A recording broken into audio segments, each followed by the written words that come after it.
Good morning, everyone. My name is MightyStream, and I'm going to do your December the 24th, just for today, in a meditation. I'm brought to you by Hope Through Navigation, and this is our H.O.O.D recovery services. You can reach me at recoveryofhope21@gmail.com. Hope you're having a beautiful morning. We're in the flow of the stream, so we're going to do mighty things today, right? Okay.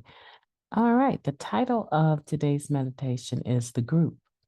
The 12th step of our personal program also says that we carry the message to the addict who still suffers. The group is the most powerful vehicle we have for carrying the message, and that is taken from the basic text, page 68.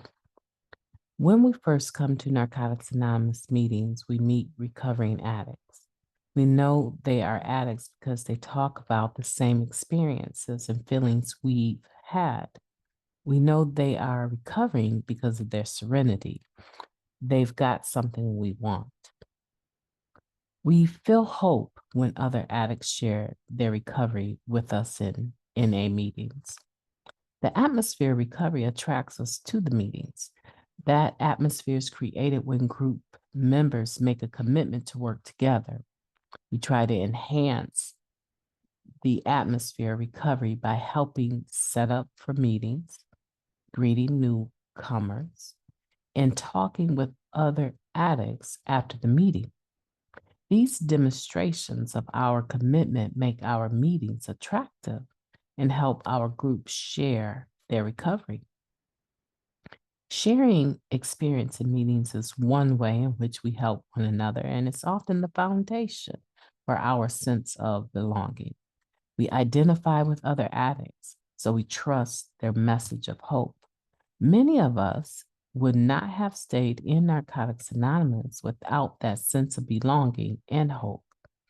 When we share group meetings, we support our personal recovery while helping others. Just for today, I will reach out to another addict in my group and share my recovery. Let's take a moment of silence followed by the we version of the serenity prayer. Moment of silence now, please.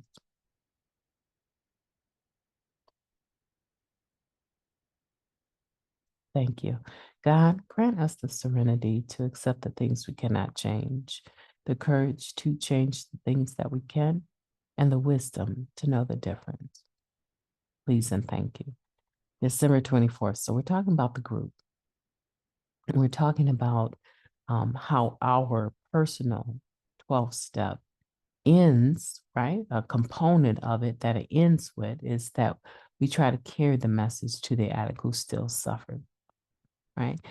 That is one of the benefits of our spiritual program, is that we have a message now that is worth being carried and heard by others. And so we're able to discern that the group is the most powerful vehicle we have for carrying that message. I can do one-on-ones and carry the message, but when I'm in a meeting with the group, there is a atmosphere that is set, a tone for recovery that is set, and all of us play a part in that. I personally can add to that atmosphere or take away from it.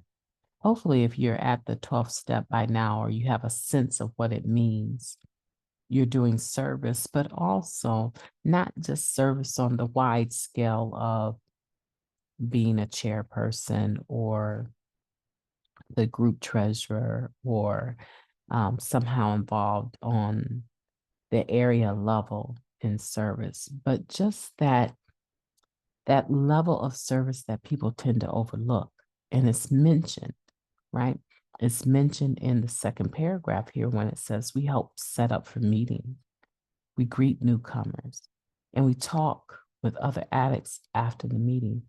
All of this is a part of what we can add to make the group in Narcotics Anonymous attractive. It's not about promotion.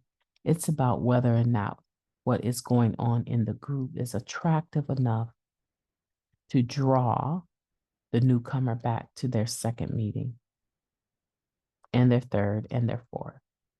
right? But if we're bickering and fussing and I made the coffee last week, it's your turn to make the, if we're doing that, the atmosphere can be distracting and we don't want to do that. So what are you personally doing to make the group more attractive where you're able to actually say, I contribute. I contribute. I don't take away. I contribute to the atmosphere of recovery. And in that, because the group is the most powerful vehicle, right? For carrying the message of recovery, in that, then the message is carried. It really doesn't matter if you ask me, it doesn't matter how large or how small of the contribution, because I've been to some meetings where they actually have a greeter or two that sit right at the door. And when people walk through the door, they hug them. There's been times when I walked in the meeting and it was uncomfortable for me to walk right through the door and have someone right there. But there's been other times when I needed that hug. Like I could barely even get to the meeting. And as soon as I got to the meeting, that was the first thing that I received. And it set the tone for the whole rest of the meeting. And that is just as powerful as the person that is chairing the meeting, knowing when to redirect someone's share because they are doing something that the group has decided that is not acceptable in our particular group, right? The autonomy of the group.